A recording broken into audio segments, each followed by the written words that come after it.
बारिश में गरीब ससुराल वालों ने खाए चटपटे समोसे। बरसात का मौसम शुरू हो चुका था। आसमान में काले घने बादल छाए थे। बिजली चमक रही थी। हल्की हल्की ठंडी हवाएं चल रही थी। अच्छा माँ, मैं चलता हूँ, देर हो रही, दुकान पर जाना है। अरे बेटा, ऐसे कैसे चला जाएगा? कम से कम दो रोटी खा ले। कल भी बिना खाए चला गया था। इस गरीबी में शरीर को सही खाना नहीं मिलता। तू नमक रोटी खाकर कैसे दिन भर मेहनत करेगा? माँ, देर हो जाएगी। अच्छा ठीक है स्वाति, जरा जल्दी से दो रोटी निकाल के दे दो। हाँ भैया, अभी लाती हूँ। स्वाति रसोई में जाती है जहाँ गरीब बहू राखी रात की बची बासी रोटियां चूल्हे पर सेंक रही थी। खाली राशन के डिब्बे गरीबी का सबूत दे रहे थे। उधर पास की हवेली में अमीर कौशल्या का परिवार नाश्ते में गरम गरम समोसे और चाय का मजा ले रहे थे। दादी, आज समोसे बिल्कुल भी कुरकुरे नहीं हैं। मज़ा ही नहीं आ रहा है। क्या? दिखा तो मुझे समोसा। कौशल्या समोसा उठाकर देखती है और जोर से नौकरानी सुमित्रा को आवाज लगाती है। अरे ओ सुमित्रा, कहाँ मर गई? जरा यहाँ आ। मालकिन, मैं समोसे तल रही थी, आपने मुझे बुलाया? तूने ये क्या हाल बना दिया समोसे का? ऊपर से पूरा मैदा कच्चा है। पनीर काजू बादाम तो डाले ही नहीं। ये कौन से समोसे हैं? जरा सा भी चटपटे नहीं लग रहे हैं, फीके से लग रहे हैं। बस भर भर के धनिया पत्ता और आलू ठूस दिया है। किच किच लग रहा है। मालकिन, मुझे मालूम नहीं था समोसे के अंदर काजू पनीर भी पड़ता है। मैं तो आलू धनिया हरी मिर्च वाला ही भरावन बना रही थी। मोहल्ले में काकी वाले समोसे ऐसे ही बिकते हैं। तभी कौशल्या की बहू कल्पना गरीब सुमित्रा को नीचा दिखाती है। तुम जैसे गरीब 2 कौड़ी के लोग ठेले पर बिकने वाला 5-10 रुपए के समोसे ही देखे हैं। सुमित्रा, तेरी औकात ही यही है। तू खुद जैसी गरीब है, वैसे ही सस्ते समोसे खाएगी। कभी बीकानेर या शहर के बड़े होटल में खाए होते तो पता चलता कि कितनी वैरायटी होती है। 5-10 रुपए वाले ठेले के समोसे का मज़ा तुम ही उठा सकते हो। और कुछ गरीब तो ऐसे ही हैं कि कभी समोसों का स्वाद भी नहीं चखा है। कल्पना की बात सुनकर राखी के गरीब ससुराल वालों की याद आ गई। वहाँ तो बासी रोटी नमक तेल से खाई जा रही थी। इधर कमलेश बासी रोटी में नमक तेल लगाकर खाने ही वाला था कि तभी उसके पिताजी उमाशंकर आ गए। बेटा, रसोई में अचार नहीं पड़ा क्या जो नमक तेल से रख दिया? जरा मेरी भी थाली परोस दे। पिताजी, अचार खत्म हो गया है।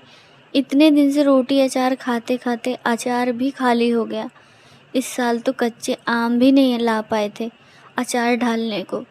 पैसा ही नहीं था कि 5-10 किलो अचार डाल लेती। अगर साग सब्जी ना हो तो अचार से तो गुजारा हो जाता। अब तो बरसातें भी लग गई हैं। अब जाके कहीं जाड़े के मौसम में अचार डलेगा। अब तो सब्जी भी नहीं है, बारिश शुरू हो गई है, काम भी बंद हो गया है। जाने कब इस दुख से मुक्ति मिलेगी। यह सुनकर घर में उदासी छा जाती है। सबके मन में बस यही सवाल था कि बरसात में गर्मा गर्म कुछ खाने को कब नसीब होगा। जहां अमीर बंगले कोठी में रहने वाले लोग बारिश के मौसम में खा पीकर खूब एंजॉय करते हैं, वहीं मजदूर वर्ग गरीब का पेट दो बार हो जाते हैं। कमलेश भी ऐसी परिस्थितियों से गुजारा कर रहा होता है। दिहाड़ी भत्ते का काम बारिश के मौसम में बंद होने के चलते ब्रज बिहारी हलवाई के दुकान में काम करता है, जो कि स्वभाव को बहुत ही बुरा है। मौसम कितना काला है, कहीं बारिश ना होने लगे, जल्दी से दुकान पहुंच जाऊं। तभी मूसलाधार बारिश होने लगती। भीगते भीगते थरथराते कमलेश मिठाई की दुकान पर पहुंचता है, जहां उसके मालिक सेठ ब्रज बिहारी गुस्से में खड़े थे। ओहो, सत्यानाश हो तेरा! कितनी देर से आया है तू? ऊपर से छींक मार दी, आज की पूरी बिक्री खराब कर दी।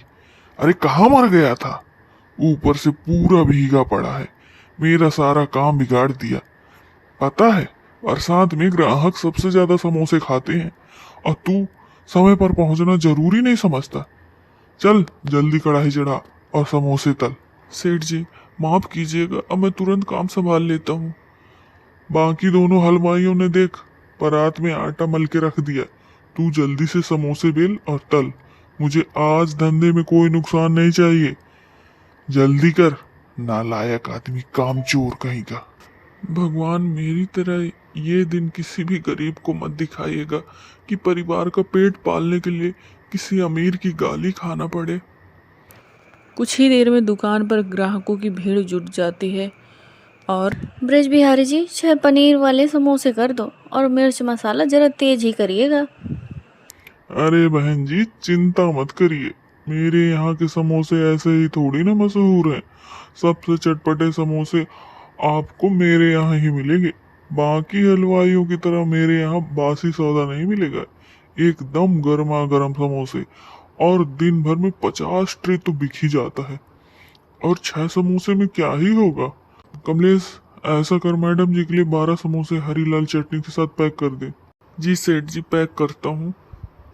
बुआ, मेरे लिए स्पाइसी वाले समोसे मत लेना, मुझे मिर्ची लगती है। मेरे लिए मीठा वाला समोसा खरीदना। पर बेटा, अंकल की दुकान के चटपटे समोसे बहुत टेस्टी होते हैं, एक खा के तो देखो। खाओ बेटा, ये लो आलू पनीर का समोसा। बुआ, आलू की चटपटी समोसा तो बहुत टेस्टी और यमी है।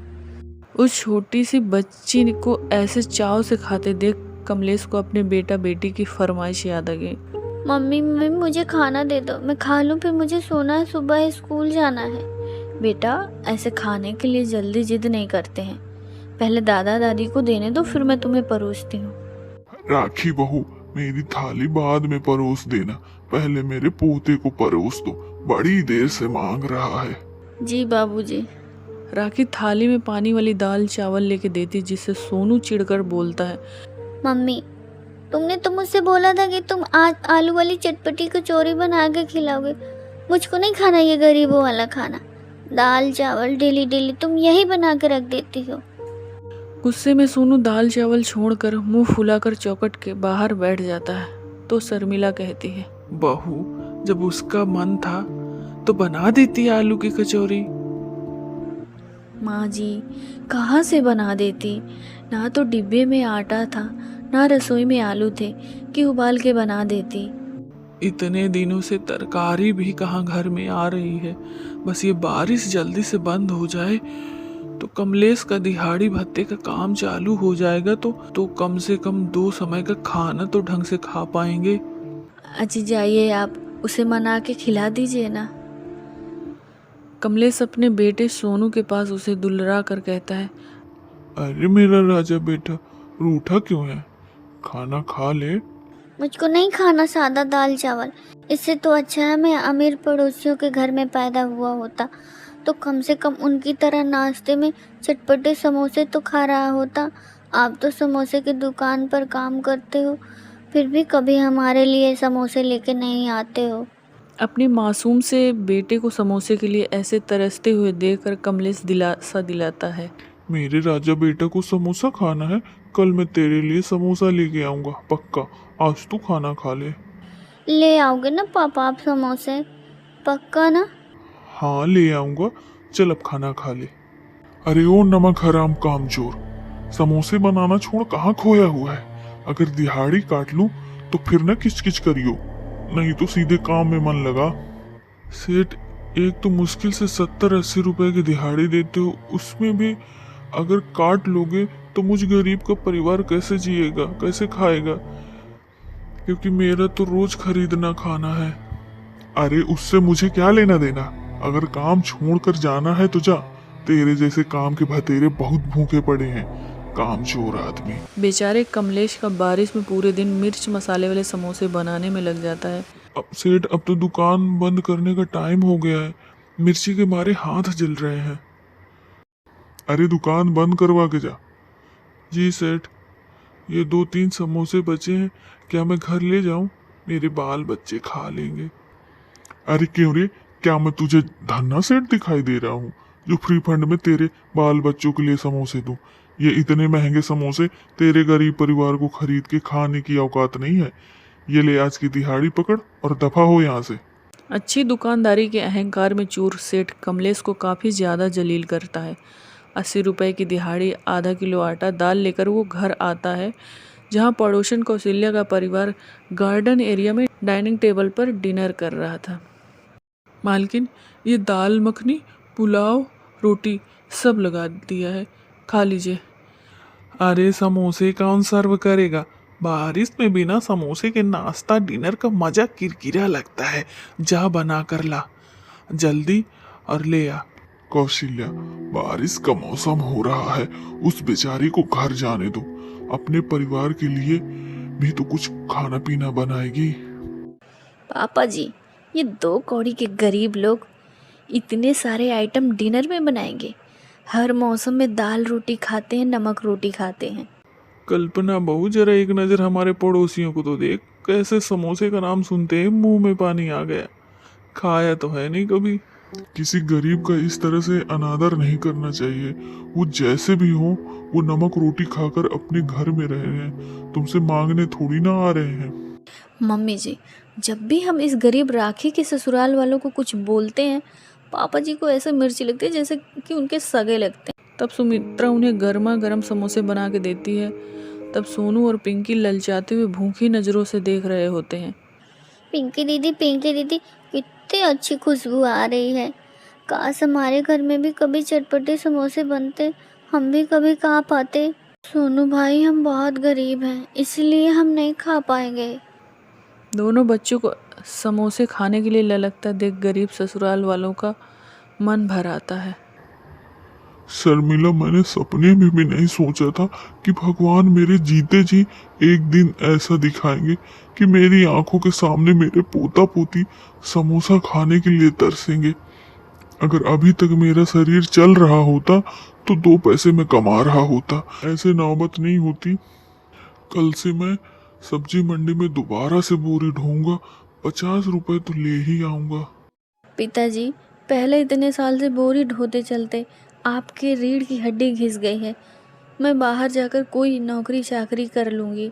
स्वाति बेटी, मैं तुझे बाहर जाके नौकरी करने नहीं दे सकती। जमाना बड़ा खराब है। सबसे अच्छा है कि मैं किसी कोठी में रोटी बनाने का काम पकड़ लेती हूँ, थोड़े पैसे तो आएंगे ही। दिन रात मेहनत करने के बाद भी मैं इस घर का जिम्मेदार बेटा नहीं बन के दिखा पाया। ना अच्छा बेटा बन पाया, ना भाई, ना पति और ना ही पिता। खराब हालतों के चलते कमलेश फूट फूट कर रोने लगता है। तभी दोनों बच्चे ढबढबाई आंखों से देखकर उदास हो जाते हैं। पापा, आप मत रोइए, आज के बाद हम कभी भी आपसे समोसे खाने की जिद नहीं करेंगे। हाँ पापा, अब से जो घर में बनेगा हम खा लेंगे। सभी लोग कमलेश को रोता देख उदास हो जाते हैं। वहीं दूसरी तरफ कमलेश का सेठ सर पर चढ़कर काम ले रहा था। अरे हलवाइयों की तरह तेज तेज समोसे निकाल, इतनी देर में तो मैं दर्जन समोसे गढ़ के निकाल दूं। सेट कर तो रहा हूं, अब कितनी तेजी दिखाऊं। ज्यादा जुबान मत चला, हाथ चला। 70-80 रुपए की दिहाड़ी में ये सेठ दम निचोड़ काम लेता है। समोसे की बिक्री इतनी चल रही है, फिर भी मेरी तनख्वाह बढ़ाने को राजी नहीं है। तो फिर चोरी करने में क्या बुरा है। ऐसा करता हूँ, कुछ समोसे छोटे थैले में डाल के रख लेता हूँ, शाम को घर जाते टाइम ले जाऊंगा। आज मेरा परिवार भी पहली बार समोसे खाएगा। कमलेश सेठ की नज़र से बचाकर कुछ समोसे अपने परिवार की गिनती के हिसाब से छिपाकर रख देता है। और कहते हैं ना कि खुददारी और मेहनत से कमाकर खाने वाले से चोरी नहीं होती। अरे ये समोसे इतने ठंडे कैसे हो गए, ले जाऊं कि नहीं। तभी उसका सेठ आके धमक पड़ता है और उसकी बेइज्जती करता है। अरे नमक हराम कहीं के, जिस थाली में खाता है उसी में छेद करता है। आखिरकार तूने गरीबों वाली जात दिखाई दी। देखो सेठ, बाप पर मत जाओ, जो भी कहना है ना मुझे कहो। अरे नालायक इंसान, अकड़ किसे दिखा रहा है। एक तो चोरी, ऊपर से सीना जोरी। अगर अभी चाहूं तो थाने में रपट लिखवा कर चक्की पिसवा दूंगा, एकदम दमड़ी नहीं मिलेगी दिहाड़ी में। खबरदार, अगर आज के बाद मेरी दुकान पर भटका। हताश मायूस होके बारिश में भीगता कमलेश खाली हाथ वो घर आता है। पूरा गरीब ससुराल कच्चे मकान में उपासे बैठे थे। अजी, आप आ गए? राशन नहीं लाए क्या? खाना बनाना है। राखी, मेरे पास एक फूटी भी कौड़ी नहीं है। सेठ ने मुझे काम से निकाल दिया है। काम से निकाल दिया है? मगर किस लिए? कमलेश रोते हुए पूरी बात बताता, जिस पर पूरे घर पर छाई गरीबी भूखमरी पर शर्मिला झुंझला जाती। कमलेश, तेरी नीयत में क्या सवार हो गया था कि तूने समोसे चुराए? चोरी के 56 भोग से कहीं मेहनत की नमक रोटी खाना अच्छा होता है। ऐसे बारिश के मौसम में बिना काम के कैसे घर परिवार चलेगा? शर्मिला, अब बात को मत खींचो, देखो पहले ही परेशान है। राखी के गरीब ससुराल वालों की पानी और नमक पीकर सोने की नौबत खड़ी थी। वहीं पड़ोसियों के यहाँ किसी के यहाँ दाल मखनी पक रही थी, तो किसी के यहाँ पकौड़े, तो किसी के यहाँ कचौरी। ऐसे मूसलाधार बारिश कहर बरसा रही थी। रात भर उनके छत से पानी चूता, जिससे सोना सबका 2 भर हो जाता है। मकान से जितना पानी बाहर निकाल रहे हैं उतना भरता जा रहा है। बहू, आंधी पानी तो बहुत तेजी से हो रही है। भगवान को ऐसी नर्क जैसी जिंदगी देनी थी, इससे अच्छा तो मौत लिख देता। सुबह होते ही कमलेश अपने दोस्त पंकज के पास जाता है, जो कि सब्जी मंडी में काम करता है। अरे कमलेश, बड़े दिनों के बाद आया है। देख, वो तो मैं चाय पीने के चक्कर में यहाँ रुक गया था, नहीं तो कब का मंडी निकल गया होता। वैसे तेरी सब्जी मंडी में कैसे काम चल रहा है? ज्यादा खास तो नहीं चल रहा, लेकिन बारिश के मौसम में परिवार का खर्चा तो निकाल लेता हूँ। यार, मेरा भी काम धंधा छूट गया है। अगर तू बोले तो तेरे साथ चल के कुछ काम तो निकाल ही लूंगा। अरे भाई, जब शरीर तोड़कर मेहनत करना है तो काम की थोड़ी ना कमी है। सब्जी मंडी में आलू प्याज का गट्ठा उतारने में ही 100-150 रुपए बड़े आराम से मिल जाएंगे। अब कमलेश को बोरी ढोने का काम मिल जाता। वहीं कुछ व्यापारी थोड़े गले कुछ आलू को फेंक रहे थे। भैया जी, अगर ये आलू आपके काम के नहीं हो तो क्या इन्हें मैं ले लूं? अरे भाई, ऐसे बारिश में तो आलू रोज ही निकलते हैं, चाहे तो ले जाना। वैसे डलिया भर के धनिया पत्ता भी पीला पड़ गया, कोई गाय नहीं दिखी, वरना उनको खिला देता। तुम चाहो तो ले जाओ। धन्यवाद भैया जी। कमलेश आलू और धनिया चुनकर अच्छे अच्छे लेकर आता है और बाकी पैसों से राशन लाता है। राखी, ये लो, आधा किलो तेल और 2 किलो आटा लेकर आए हूँ। और मंडी में बाकी ये धनिया आलू मिल गया था, बाकी थोड़े खराब हो गए हैं, छाट कर बना लेना। इतने सारे आलू धनिया देखकर सोनू भोले मन से कहता है, अरे वाह पापा, आप इतने सारे आलू धनिया लेके आए। आज हमारे घर में समोसे बनेंगे क्या? हाँ, आज मम्मी अपने प्यारे से सोनू के लिए गर्मा गर्म करारे समोसे बना के खिलाएंगी। ठीक है मम्मी, जब समोसे बन जाएंगे तो मुझे बुला लेना, मैं खेलने जा रहा हूँ। चलो पिंकी दीदी। तब राखी वहीं आलू के सड़े हिस्से को हटाकर बाकी के आलू को धोकर उबलने को चढ़ा देती। वहीं सास ननद ससुर बहू सब मिलकर समोसे बनाते हैं। आप सब लोग बैठकर गर्मा गर्म समोसे खाइए, मैं बनाती हूँ। मम्मी पहला समोसा मेरी प्लेट में डालना। नहीं मम्मी, पहला वाला समोसा मैं ही लूँगी। सोनू, पिंकी, ऐसे झगड़ा मत करो, मैंने सबके लिए समोसा बनाया है। ये सुनकर दोनों भाई बहन के मन में संतोष भर जाता है और बहू सबके लिए समोसे चटनी परोसती है, जिसे सब लोग स्वाद और चटकारे लेकर खाते हैं। बहू, बहुत ही बढ़िया खस्ता करारा और तीखा समोसा तुमने बनाया है। सच में आज पहली बार ये समोसे खाने के बाद चला कि कितने स्वादिष्ट होते हैं। भाभी, अब तो आप कमर कस लीजिए, क्योंकि अब तो हर रोज़ बारिश में समोसे बनने वाले हैं। तुम्हारे मुंह में घी शक्कर, मेरी प्यारी ननद, बस ऐसे ही अन्नपूर्णा माँ की कृपा बनी रहे। सब मिलकर बारिश की ठंडी फुहारे में गर्मा गर्म चटपटे समोसे खाते हैं। बरसों बाद गरीब घर में हंसी खुशी की रौनक लौट आती है।